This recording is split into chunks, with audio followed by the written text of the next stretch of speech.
దేవునికి స్తోత్రాలు. మీ అందరికీ కూడా ప్రత్యేక వందనాలు. యోహాను సువార్త 15వ అధ్యాయము 1-8 వారా చూస్తున్నాం.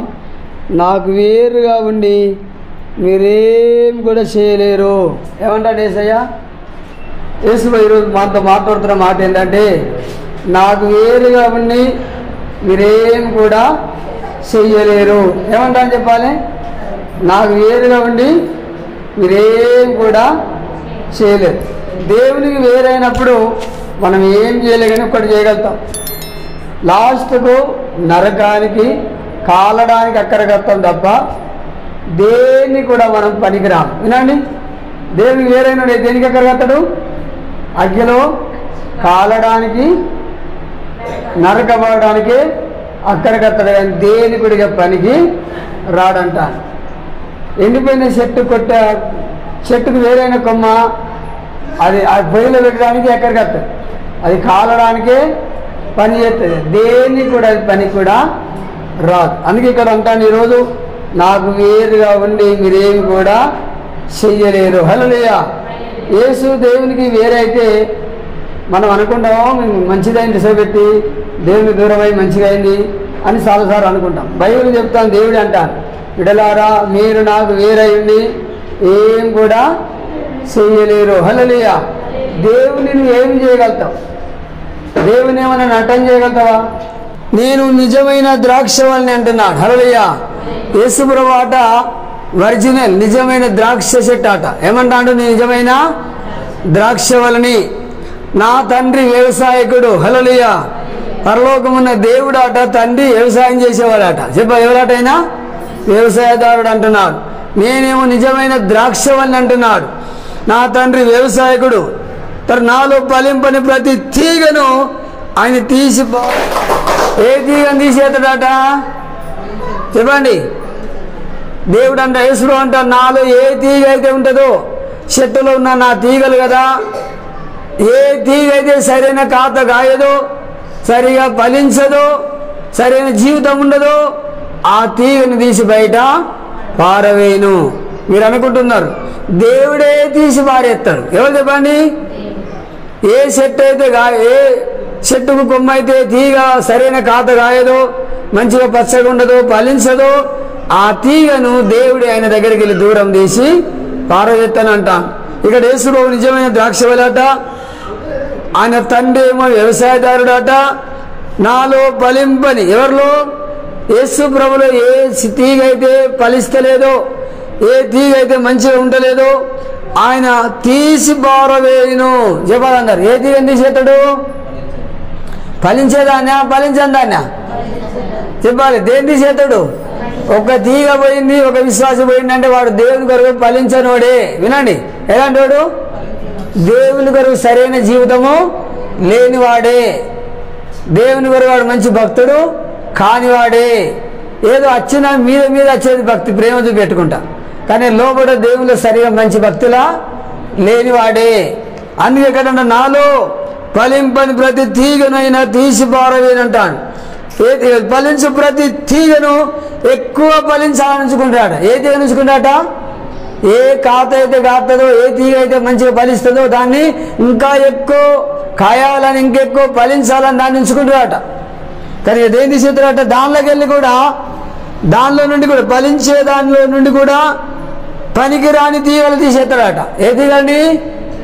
2 తీగలు చెప్పండి. ఒకటి 3 రకాల తీగ. ఒకటి ఫలించే తీగ, రెండోది ఫలించని తీగ, మూడోది పనికిరాని తీగ. చెప్పండి, ఎన్ని తీగలు ఉన్నాయి? విశ్వాసులలో 3 రకాలు. మంచి దేవుని కొరకు ఫలించే విశ్వాసులు, రెండోది ఫలించని విశ్వాసులు, మూడోది పనికిరాని విశ్వాసులు. చెప్పండి గట్టిగా. దేనికి అక్కడికి రాని పనికిరాని విశ్వాసులు. ఈ ఎవరు ఉంచుతాడు? ఫలించే తీగనే ఉంచుతూ ఉంటాడు, ఇంకా ఎక్కువ ఫలించాలని. దానిలో పనికిరాని తీగలను కూడా వాటిని కూడా ఏం చేస్తాడు? అవి కూడా కొట్టి బయట పారవేస్తాడు. ఫలించని తీగను కూడా కొట్టేస్తాడు. ఇంకా చెప్పండి, పనికి రాని తీగలను కూడా కొట్టేస్తాడు. తీగలు ఎన్ని రకాలు? 3 రకాలు. చెప్పండి. ఒకటి ఫలించేది, రెండోది ఫలించండి, మూడోది పనికిరాంది. చెప్పాలి మూడోది పనికిరాంది. ఈ మూడిట్లా దేని ఉంచుతాడట?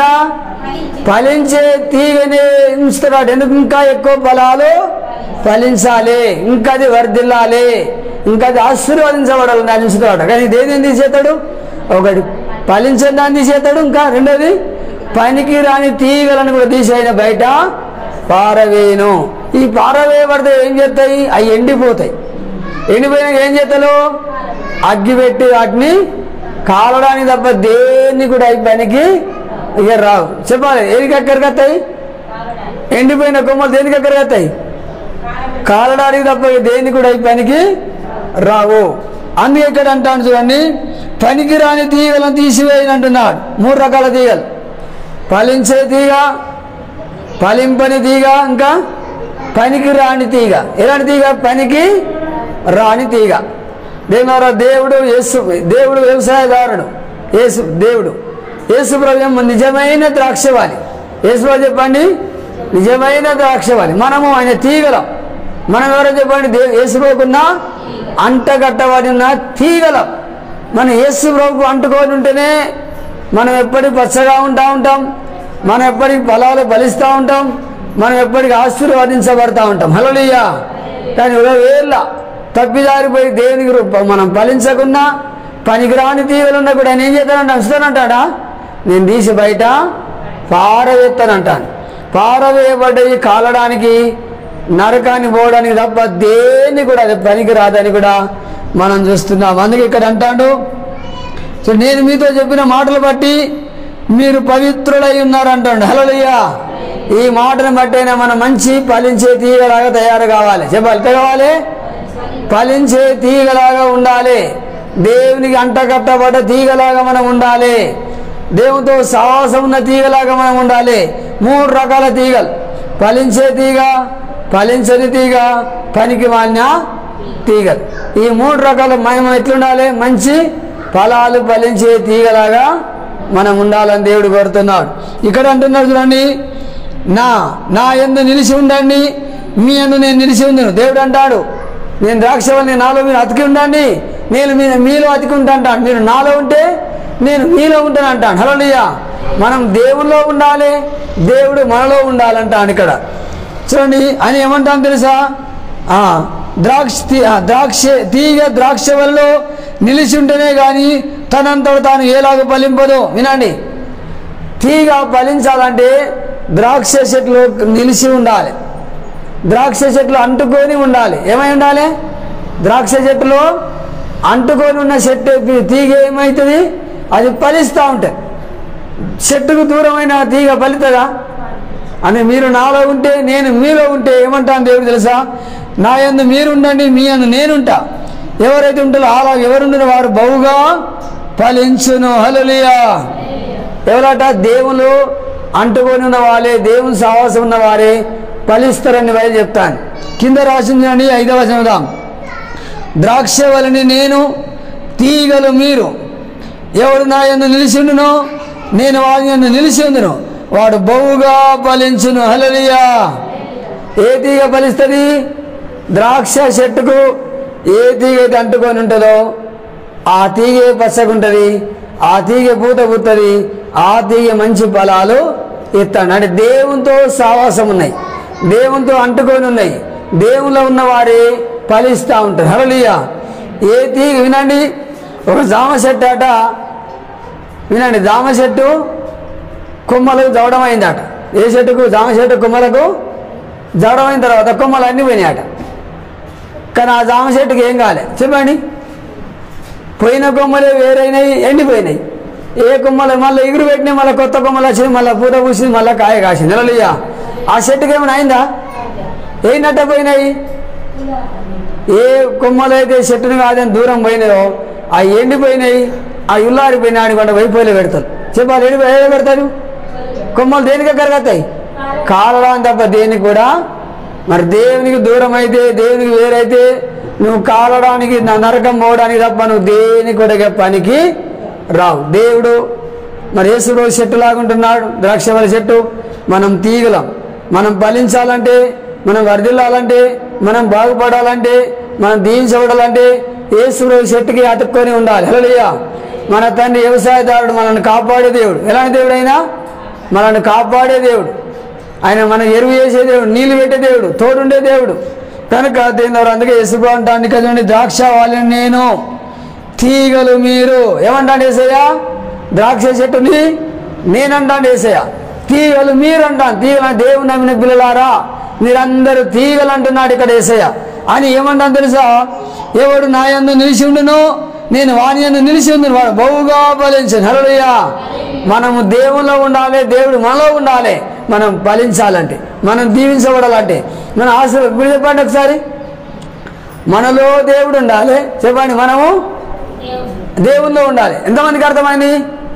మనం ఆయనలో అతుక్కొని ఉండాలి, ఆయన మనలో ఉండాలి. ఉంటే మీరు బహుగా ఫలిస్తారంటాను దేవుడు. మీరు బహుగా దీవించబడాలన్నా, బహుగా ఆశీర్వదించబడాలన్నా, మీరు క్షేమంగా ఉండాలన్నా, మీరు భద్రంగా ఉండాలన్నా దేవుల్లో మనం ఉండాలి, దేవుడు మనలో ఉండాలంటున్నాడు. అని కింద ఏమంటాను తెలుసా?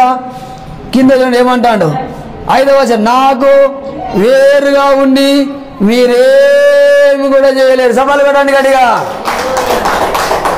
కొమ్మలతో చెప్తాను ద్రాక్షవల్లి చెట్టు యేసయ్య, తీగలారా కొమ్మలారా నాకు వేరుగా ఉండి మీరేమి కూడా చేయలేరు. మేము మా జామ చెట్టు ఒక పెద్ద కొమ్మని కొట్టినాం, అది పక్క పోయి ఎండిపోయింది, దాని వెంట పోయి పొయ్యిలో పెట్టేసినాం.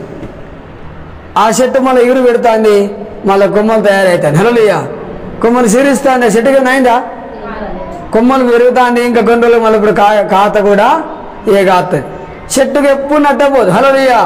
చెట్టుని కాదని కొమ్మలు మనం వేరైతే మనమే నట్టపోతాం, అంతేగాని మనమే ఎండిపోతాం, మనమే కాలిపోతాం, కానీ దేవుని ఏం కూడా చెయ్యలేము. హల్లెలూయా. దేవుని గుర్తుంచుకోండి. ఒకవేళ ఇంకా ఇప్పటికైనా ఎవరైనా దేవునికి దూరం కావాలనుకుంటే మేము ఇక ప్రార్థనకు రాము, మాకు ఆ దేవుడు వద్దు, మాకు ఏ అవసరం లేదని విడిచిపెట్టవచ్చు. దేవుడే చెప్తున్నాడు, మీరు వేరేది ఏం పర్వాలేదు అంటున్నాడు. నేను చెట్టుని, మీరు తీగలు, నాలో అతుక్కొని ఉంటేనే మీరు ఫలిస్తలు, మీరు దీవించబడతారు, మీరు ఆశీర్వదించబడతారు. నాకు వేరుగా ఉండి మీరేం కూడా చెయ్యలేరు. హల్లెలూయా. నాకు వేరుగా ఉండి మీరేం కూడా చెయ్యలేరు. అందుకే దేవుని గుర్తుంచుకోండి, మనం దేవునిగా వేరుగుండి. అందుకని దేవుని ఉంటే ఏమైందన్నమాట? మరి మెల్లి వచనం, మీరు బహుగా ఫలించడం వల్ల నా తండ్రి మహిమపరచబడును, అందువల్ల మీరు నా శిష్యులు. హల్లెలూయా. మనం దేవుని అతకబడి ఉండి బహుగా బాగా కాత అంటే దేవునికి మహిమ వస్తుంది. ఏమవుతుంది?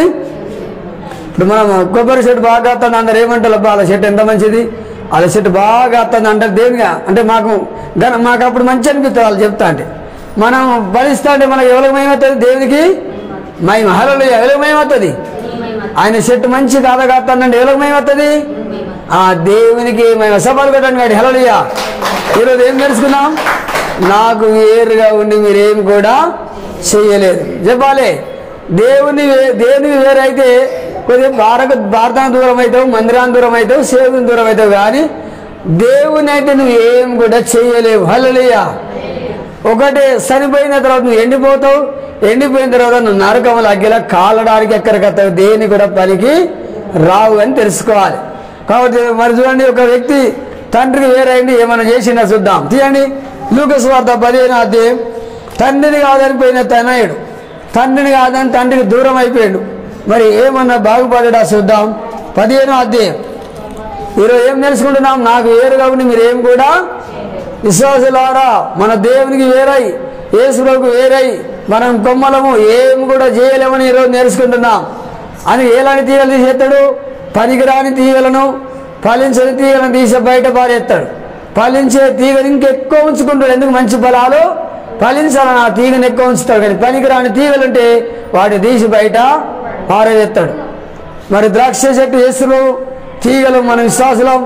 మరి తండ్రి యెహోవా దేవుడు, తండ్రి అయిన దేవుడు పరలోకం వ్యవసాయదారుడు.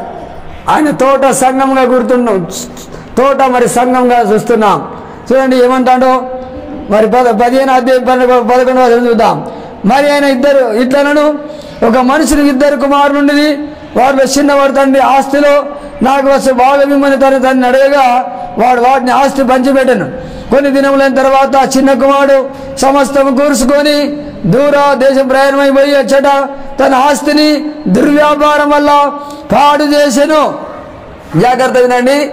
ఒక తండ్రికి 2 కుమారులు ఉన్నారు. చెప్పాలి, ఒక గ్రామంలో ఒక తండ్రికి ఎందరట? 2 పిల్లలు. పెద్ద కుమారుడును తండ్రితో మాట వినుకుంటా వ్యవసాయం చేసుకుంటా మంచి పంటలు పండిస్తాడు. చిన్న కుమారుడు ఎలాంటి కూడా పని కూడా చేయడు. ఆయన ఒక రోజు ఏం చేసినాడు? తండ్రితో గొడవ పెట్టిండు. డాడీ నాకు వచ్చే భాగం, నా భూములు, నా జాగా, నా బంగారం, నా ఎన్ని నాకు అంత పంచి ఇవ్వన్నాడు. అయినా తండ్రి బతిమలాడిండు, నువ్వు ఏ పని చేయకున్నా మరి కూలీతో పని చేయించుకో బాబు, మనం ధనవంతులం కదా అని చెప్పినా ఎంత చెప్పినా వీల్లేదు. అవన్నీ డబ్బు, బంగారం, ఎండి, ధనము, మరి భూములు, జాగలు అన్నీ పంచుకున్నాడు. అవన్నీ అమ్ముకొని డబ్బు మూట కట్టుకొని వేరే దేశానికి, ఈ దేశంలో ఉంటే కూడా మళ్ళీ నా తండ్రి వచ్చి నన్ను తీసుకుపోతుందని వేరే దేశానికి తండ్రిని కాదని వెళ్ళిపోయాడు. ఎవరైనా తప్పిపోయిన కుమారుడు, తండ్రికి దూరమైన కుమారుడు, తండ్రికి వేరైన కుమారుడు. చెప్పండి ఒకసారి. తండ్రికి వేరైన కుమారుడు, తండ్రిని కాదని పోయిన కుమారుడు. పెద్ద కుమారుడు ఎవరితో ఉంటున్నాడు? తండ్రితో వండుకుంటా రకరకాల పంటలు పండించుకుంటే ఎంతోమంది జీతకాలు కూలి ఉన్నారు, మంచి భోజనం ఉన్నది, అన్ని రకాల ధనవంతుడు తండ్రి, అన్నం సమృద్ధిగా ఉన్నది, ఏమీ కుదవలేదు. ఆయన తండ్రితో కలిసి సావాసంలో ఉంటున్నాడు. ఈ చిన్న కుమారుడు ఉన్నాయన్నీ కూడా పట్టుకొని వేరే దేశానికి దేశాంతరం వెళ్ళిపోయినాడు. మరి ఏమన్నా బాగుపడ్డా? వినండి, తండ్రికి వేరైన కుమారుడు, తండ్రిని కాదనిపోయిన కుమారుడు ఏమన్నా బాగుపడ్డా చూద్దాం. తీయండి. అదంతా కూర్చుకొని దూర దేశం ప్రయాణమని పోయి అసలు తన ఆస్తిని దుర్వ్యాపారం చేసినట. ఏం చేసినట? దుర్వ్యాపారం అంటే అర్థమైందా? కళ్ళకు, కర్రలకు, పువ్వాకు, వ్యభిచారము, దొంగతనానికి, చెడుపనికి, వేసలకు ఆయన డబ్బంతా వ్యర్థంగా ఖర్చు పెట్టిండు. ఏం చేసిండు?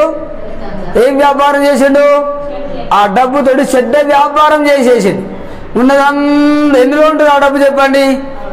ఉంటుందా? ఊరికా 1 సంవత్సరం, 2 సంవత్సరాలు, 3 సంవత్సరాలు కావచ్చు, 4-5 అయినాయి. మొత్తానికైతే ఆ దేశం పోయిన తర్వాత ఈయన చేతులు ఉన్న డబ్బంతా దుర్వ్యాపారం ద్వారా ఉన్నదంతా ఖర్చు అయిపోయింది. మరి ఏమైంది? మళ్ళీ అక్కడ ఈయన డబ్బు వచ్చింది, అప్పుడే ఆ దేశంలో కూడా కరువు వచ్చింది. ఏమొచ్చింది? ఆ దేశం కూడా. మరి ఈయన ఏ హోటల్ కాడ ఉన్నాడో ఎక్కడ ఉన్నాడో కానీ ఉన్నన్ని రోజులు డబ్బులు ఉన్నంత సేపు ఈయనకు భోజనం దొరికింది. ఏం దొరికింది? డబ్బులు ఉన్నంత సేపు దొరికింది. ఇప్పుడు ఈ డబ్బులు వచ్చినాయి పోయినాయి, ఆ దేశంలో కరువు వచ్చింది, ఈయనకు తిండి లేకుండా అయిపోయింది. ఏమైపోయింది? ఉన్నదంతా ఖర్చు అయింది. చెడ్డ వ్యాపారం చేసిండు, పేకాట, ఎంజాయ్ డబ్బులతోటి, హోటల్లో ఖర్చు పెట్టాడు, వేసలకి ఇచ్చుడు, ఎట్లా పడితే అట్లా ఇచ్చి తన డబ్బులంతా కూడా గుర్తగా ఖర్చు పెట్టుకున్నాడు. అయితే ఏమైంది? ఆ దేశం నిన్నట కరువు వచ్చిందట. తన కరువు రాగా వాడు ఇబ్బంది పడి సాగి వెళ్ళి ఆ దేశంలో ఒకరి చెంత చేరను, అతను పందులను మేపడకు తన పొలంలోనికి వాడిని పంపెను. హల్లెలూయా. తండ్రిని కాదని పోయిన కుమారుడు ఏ గతి వచ్చింది? ఉన్నదంతా డబ్బంతా ఒడిసిపోయింది. రెండవది కరువు వచ్చింది. ఏమొచ్చింది? ఆ దేశంలో పంటలు బంద్ అయినాయి, బాగా కరువు వచ్చింది. ఆఖరి చచ్చిపోతాడు, తిండి లేదు. లాస్ట్ ఒక దగ్గర పోయిండయ్యా, నన్ను కూలీగా ఉంచుకో అన్నాడు. జీతం ఉంచుకున్న తర్వాత ఆయన ఏం చేసిండ? ఊరెనక పందులకు పెట్టిండు. దేనికి పెట్టిండు? తండ్రి ధనవంతుడు, శ్రీమంతుడు, ఆయనకి ఏం తక్కువ లేదు. కానీ తండ్రి మాట విల్లే, తండ్రిని లెక్క కూడా చేయలేదు. ఉన్నదంతా పంచుకొని వచ్చింది. ఇప్పుడు ఏ గతి వచ్చింది? చెప్పండి, ఏ గతి వచ్చింది? పందుల గాతే గతి వచ్చింది. ఆ ఊరెనక పందులు కాస్తాడు. ఎక్కడ? ఊరెనక పొలంలో ఏం కాస్తాడు? పందులు కాస్తాడు. భయంకరమైన కరవాట. ఒకరోజు పందులు కాస్తాను కానీ జీతం ఇత్తలేడు, ఈయనకు తిండి కూడా లేదు. ఇక ఏం లేదు. ఒక దిక్కు జీతం అయితే ఉన్నాడు, ఒక దిక్కు పందులు అయితే కాస్తాడు. రాజకుమారుడు అయినా తండ్రి శ్రీమంతుడు, ధనవంతుడు, అన్ని ఉన్నాయి కానీ ఇప్పుడు తిండి లేకుండా అయిపోయింది. పందులు కాసేకైతే వచ్చింది తండ్రికి దూరం అయి. ఇప్పుడు ఏమైందంటే ఒక రోజాట పందులు తినే పొట్టు తినాలని ఆశపడ్డాట. ఏం ఆశపడ్డాట? ఆకలి బాధకు బతకలేక, ఆకలి మంటకు ఆగలేక పందులకు పెట్టే పొట్టు తినాలనుకున్నాడట. తినే టయానికి వాళ్ళకి వచ్చింది. ఎవరు వచ్చిండు? నేను పందులు గాయమానా కానీ పందులు తినే పొట్టు తినమన్నా, నా పందులకే పొట్టు వాళ్ళతో తినకని చెప్పేసి. ఏం దొరకలేదు చెప్పండి? ఏం దొరకలే? పందులు తినే పొట్టు కూడా దొరకలే. ఏం దొరకలే? పందులనే పొట్టు కూడా దొరకలే. అంత అవమానం, అంత సిగ్గు, అంత తండ్రికి దూరమై ఎంత నష్టపోయాడు. ఉన్నాయన్నీ ఓటుకున్నాడు. పందులు కాసే గతి వచ్చింది, పొట్టు తినే గతి వచ్చింది, పొట్టు కూడా దొరకలే.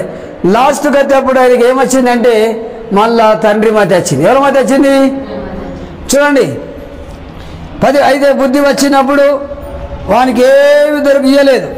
అయితే బుద్ధి వచ్చినప్పుడు వాడు, నా తండ్రి ఎంతోమంది కూలి వాండ్రు, అన్నం సమృద్ధిగా ఉన్నది, నేనైతే ఇక్కడ ఆకలి చచ్చిపోతున్నాను, నేను లేచి నా తండ్రి ఎదుగు వెళ్ళి, తండ్రి నేను పరలోకమునకు నీ విరోధం నీ ఎదుట పాపం చేసేదని, ఇక మీదట నీ కుమారుడు అనిపించడం యోగ్యుడని కాను, నన్ను నీ కూలివానిగా ఒకరిగా పెట్టుకోమని అతనితో చెప్పు అనుకొని లేచి తండ్రి ఎదుగు వచ్చాను. హల్లెలూయా. ఈయనకి ఏమొచ్చింది? ఉన్నయన్నీ ఒడిసిపోయినాయి. కడపంతా మాడిపోతాంది, ఆకలి బాధ తట్టుకోలేకపోతాడు, పందులే పొట్టు కూడా దొరుకుతలేదు. లాస్ట్కి ఎవరి మధ్య వచ్చింది? మళ్ళా తండ్రిది మధ్య వచ్చింది.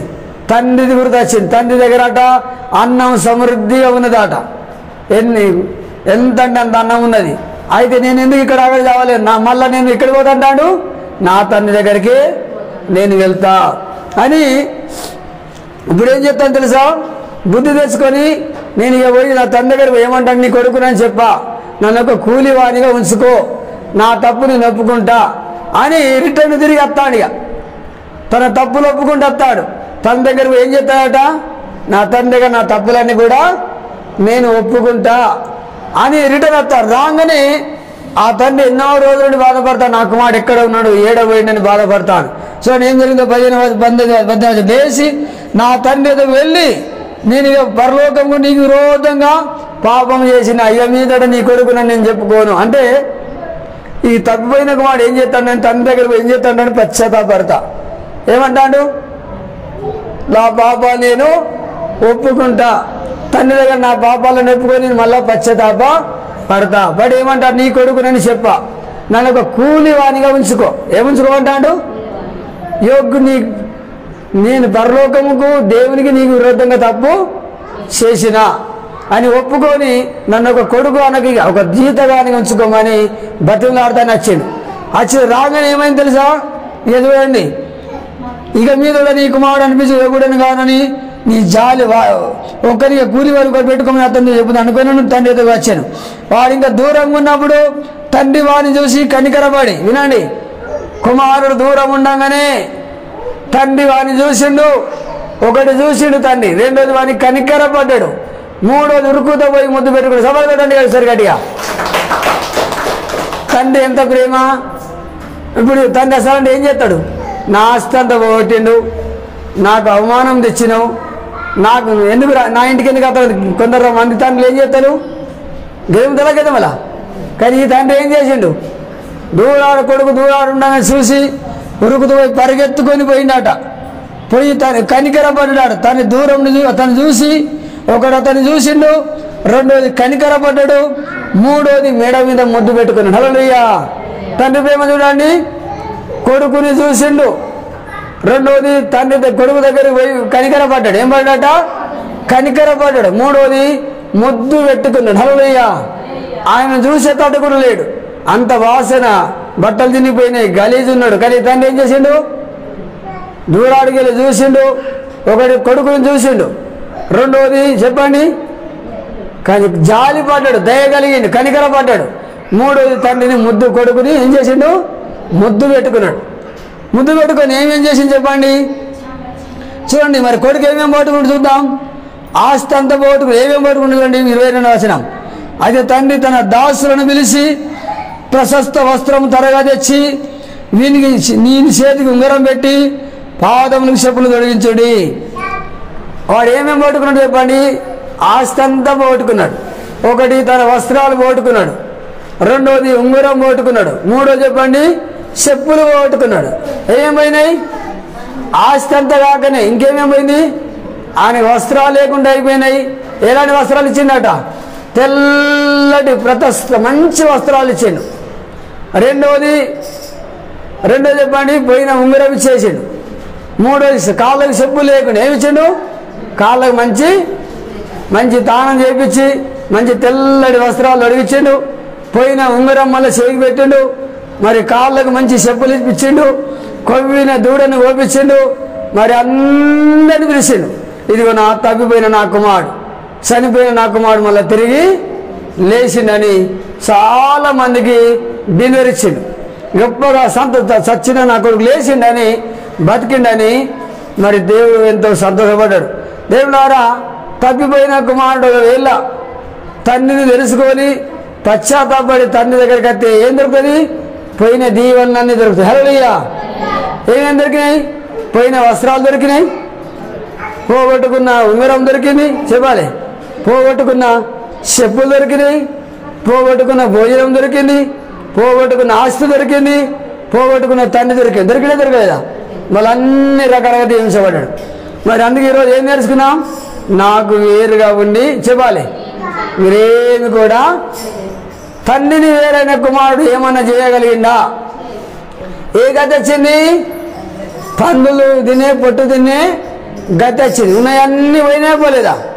ఒకటే మీకు చెప్తున్నా సంగమా, ఒకవేళ మీరు దేవునికి దూరం అయిపోతే, యేసుకు మీరు వేరైతే సేవకుని ఏం చేయలేరు, దేవుని ఏం కూడా చేయలేరు. కానీ మీకు మీరే నట్టపోతారు. హల్లెలూయా. పందులు ఏ గతి వచ్చింది చెప్పాలి? పందులు కాసే గతి వచ్చింది, పొట్టు తినే గతి కూడా వచ్చింది. మళ్ళీ ఎక్కడైతే బాగుపడ్డాడు ఆ కొడుకు? మళ్ళీ తండ్రి దగ్గరికి అయితే పోయి నేను పొందుకున్నా లేదా? తండ్రి ఏం చేసిండు? చూసిండు, కనికరపు జాలి పడ్డాడు, పోయి ముద్దు పెట్టుకున్నాడు, పోయినవన్నీ మళ్ళీ ఇచ్చిండు. మంచి వస్త్రాలు ఇచ్చిండు, మంచి ఉంగరం ఇచ్చిండు, మంచి చెప్పులు కూడా, కాళ్ళకు చెప్పులు కూడా ఇచ్చి మంచి దూడని కోసి డిన్నర్ చేసి అందరు చెప్పిండు, అయ్యలారా, అన్నలారా, చెల్లెలారా, తమ్ములారా, నా తప్పిపోయిన నా కుమారుడు, చనిపోయిన నా కుమారుడు మళ్ళీ నా కొడుకు నాకు దొరికిండు, హల్లెలూయా అని ఆ తండ్రి ఎంతో సంతోషపడ్డాడు. కాబట్టి తప్పిపోయిన కుమారులు ఎవరమున్నా దేవుని దగ్గరికి అయితే బాగుపడతాం. కానీ దేవుని కానీ తప్పిపోతే, అందుకే ఏమన్నా నాకు వేరుగా ఉండి మీరేం కూడా, కొమ్మ వేరైతే చెట్టుని ఏమన్నా చేయగలుగుతుందా? దేవుడు చెట్టు లాంటి వాడు, మనం కొమ్మ లాంటి వాళ్ళం. కనుక ఒకవేళ మీరు దేవునికి వేరే మళ్ళీ లోకంలో కలుగుతారా? దేవుని ఏమైతే మీరు చేయలేరు, నట్టపోయేది మీరని తెలుసుకోవాలి. మంచి దేవుడి మాటలు దీవించుగాక. ఆమేన్.